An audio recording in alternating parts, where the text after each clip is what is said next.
Hello and welcome back to a Coder's Journey. I hope you're all doing well.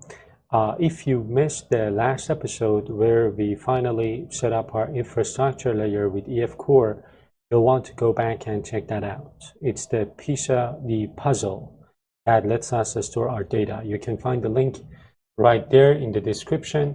And as always, remember that the full solution file for this series is linked in the description of every single video so that you can follow along and check your code as we go. Today we're finally tying everything together. So we're going to build our API layer and wire up the request to handler flow so we can actually see our clean architecture in action. So what's on the agenda for today? First off, we'll create our API controllers to handle incoming requests.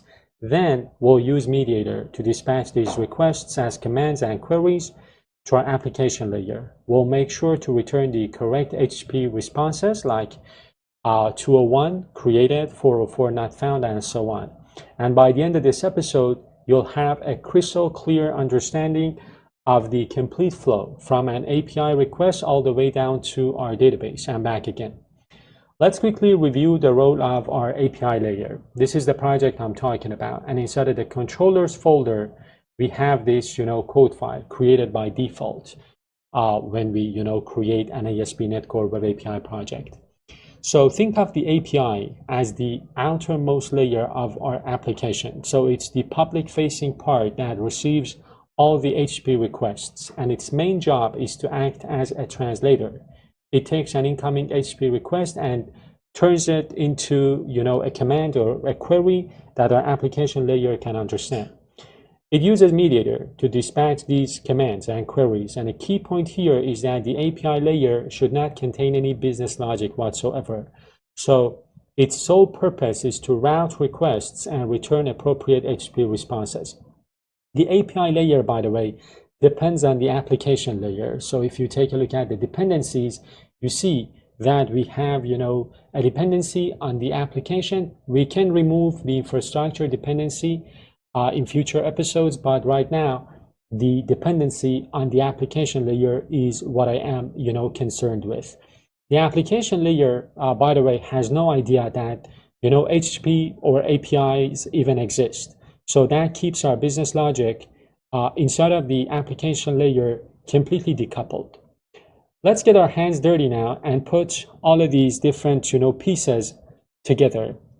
We're going to create, a controller in our API project called orders controller, and then we will define different, endpoints. So I'm going to reuse this code file that is created by Visual Studio by default, and I am going to create this, controller. So the controller, of course, will, have the API controller attribute and the route attribute to set up a standard RESTful API. And then we will inject iMediatR interface in our controller's constructor. This is the main gateway to our application layer. And then we are going to create different endpoints. For example, the first endpoint is going to be a create order endpoint. So this is an HTTP post endpoint. It takes a create order command as the request body. Again, notice how we're not using a separate DTO here since our create order command is a record and a simple data courier. So it works perfectly as our input model for this endpoint. And inside the method, we call the MediatR send, and then we pass the command. So this is where we hand off the request to MediatR, and MediatR then finds the correct handler for this command, which is our create order command handler, and executes it, right? And then the handler, of course, returns the new order ID, and we use created at action to return an HTTP 201 response, which is the standard HTTP response for resource creation. The next endpoint that we need to create is get order by ID. Again, this is an HTTP get endpoint. It takes a GUID from the URL. We create a new get order by ID query and send it through MediatR. The handler for this query will execute and return either the order object or null. And we check if the order is null. If it is, we return a not found result, which corresponds to an HP 404. If the order is found, we return like an order object with an HP 200 status code. This pattern keeps our controllers lightweight and focused. Focus on what they do best, right? Handling HP requests and responses. And all the business logic remains in the application and domain layers. By the way, we need to make sure that we reference the get order by ID. So previously there was a typo for this in this section of the code. So instead of referencing the get order by ID endpoint, I was accidentally referencing the query. Anyways, with this out of the way, there are different approaches to testing the endpoints. You can use Postman, you can use Hopscotch, you can also use the HP file created by Visual Studio in your API project. And if things work out correctly, whenever you create an order, you will get the ID of that newly created order inside of the response body, and then you can use that order ID to fetch that specific order ID to retrieve the order you just created. And of course you expect to get a 200 response, right? So this kind of confirms that the entire flow is working perfectly. So from our API to MediatR to our application layer and down to the database and back. This is, by the way, the HP file I was talking about. I have already added some requests to this code file, and then I am going to do something. I am going to go to my API folder and use .NET Run to run my API. And then I am going to invoke this request.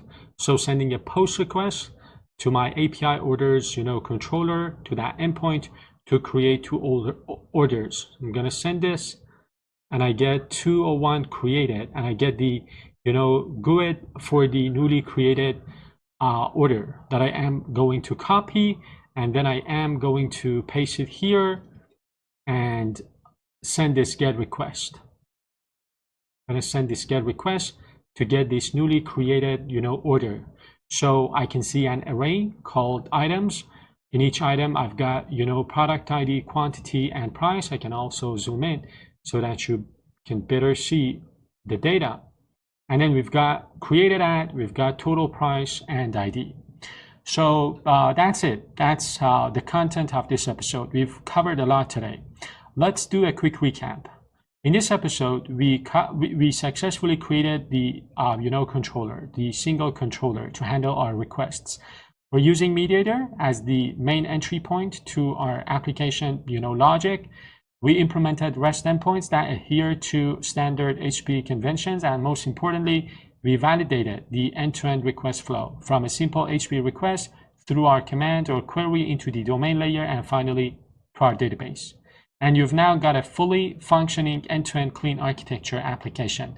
That's a wrap for this episode. If you found this video helpful, as always, give it a thumbs up, subscribe to the channel so you don't miss out on what's next. Stay tuned for the next video where we'll delve into testing and other advanced topics. Thanks for watching. Happy coding. See you then.